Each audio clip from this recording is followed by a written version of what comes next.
Assalamualaikum warahmatullahi wabarakatuh. Pangkeun nami abdi Faizul Anwar ti salapan E. Bapak Ibu anu dipikahormat sareng nanencangan nu kusim kuring dipikanyaah. Dinten ieu abdi bade nyampeurkeun piantara ngeunaan pentingna ngajaga lingkungan sakola.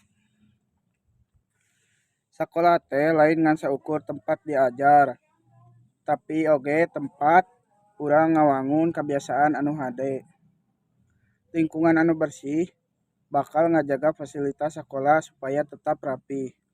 Upami lingkungan bersih, suasana diajar bakal langkung, tenang, sareng urang sadayana bakal ngarasa langkung nyaman.